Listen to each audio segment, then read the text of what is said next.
Hey everybody, welcome back to the bunker. Thanks for stopping back by. I am the Henchman Mechanic. Today I'm going to take a break from working on the tube amps and I'm going to try to stand a little more still here while I show you this neat trick I learned with my Shapeoko Pro CNC router that it's not supposed to be able to do. Because in contravention to what Carbide 3D says in their warranty paperwork, I put a laser on my machine, not just one.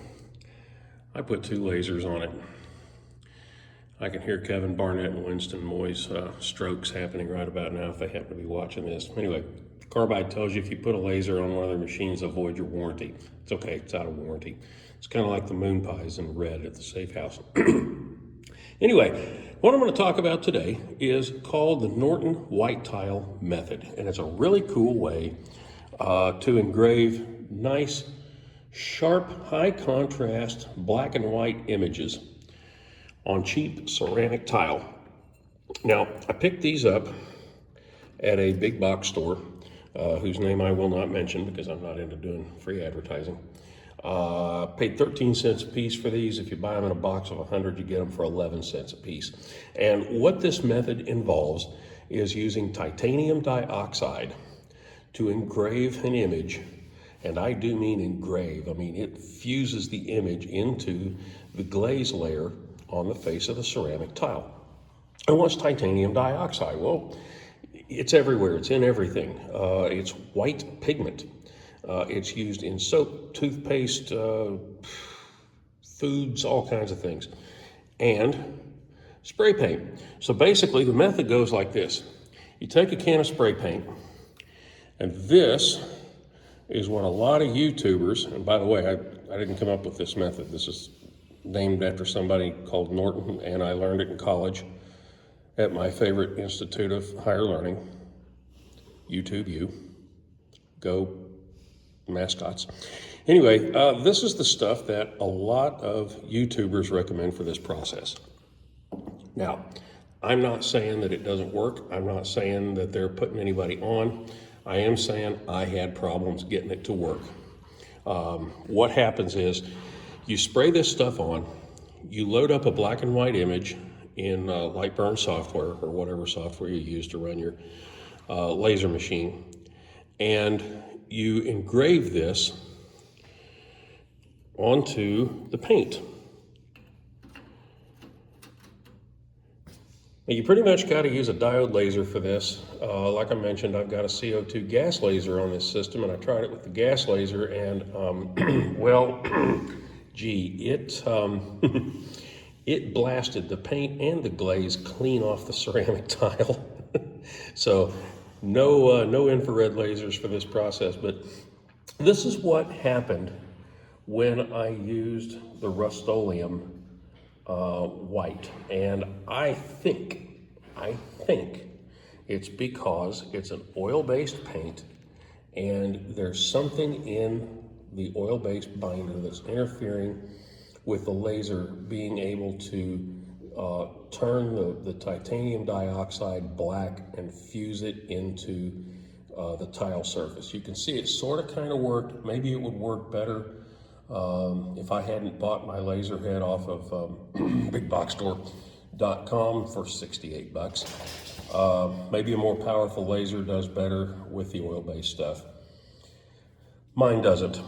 So I got on my Harley and I drove all over somewhere America, and I finally found a can of this. This is another Rust-Oleum product. It's a white marking paint. It's used for drawing stripes on the ground, and it's called inverted because you actually hold the can top down to spray this stuff. And importantly, this is the water-based formula. They make this same product in an oil-based, but I've already seen what happens with oil-based, so I tracked some of this stuff down. This is a water-based formula, and it comes out of the can like water out of a fire hose. So you really have to be careful, because the other important thing I found was that you have to have a very even coat of this stuff on the tile. If you don't, you get something like that. You can see that made a much better engraving, but you can also see here where I had a holiday in the paint, and so it didn't do as well. So far, what I've learned, water-based paint and very, very even coat. Now the next experiment I'm gonna try, I haven't got there yet, I'm gonna try the method where you just mix titanium dioxide powder and alcohol, spray it on with an airbrush. Less cleanup, more direct, less binders in the way. I hope that works out very well. But you also have to do a speed power chart on this.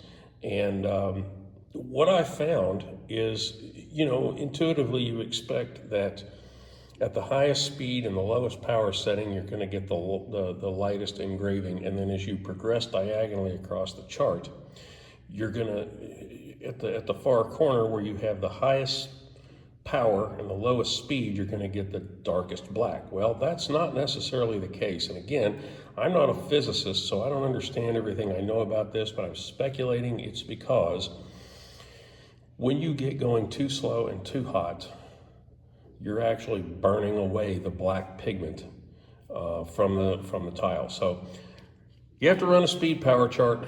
Everybody's laser's a little bit different. So you got to figure out what the optimum speed and power are. And I figured out that if I run my laser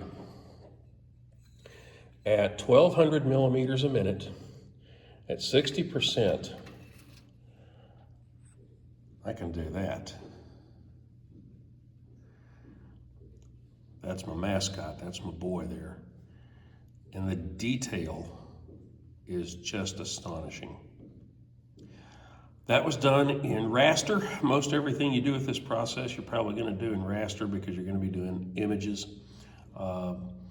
If you're gonna do any kind of a photo like this, anything that's got grays in it, you're gonna have to use Jarvis dithering. Lightburn knows how to do that, or you can use image-r.com, a photo editing site where you upload the image and it processes it. I'm not going to get into a lot of detail about all that because, like I said, I learned this on YouTube U. You can learn this on YouTube U. This is all about the things that I found that went wrong and how I finally got to that result that I just absolutely love it. I love this process. It's a lot of fun. Hope you guys try it out. I hope you stay safe doing it. Lasers can be a little bit dangerous, but have fun with it. Man, it's neat, it's cool. You get some really great output from it. Input cost is dirt cheap. Have some fun with it. Guys, I hope you're enjoying the content. I really do, and I really appreciate you stopping by the bunker here. Till next time, thank you so much, and we'll see you again.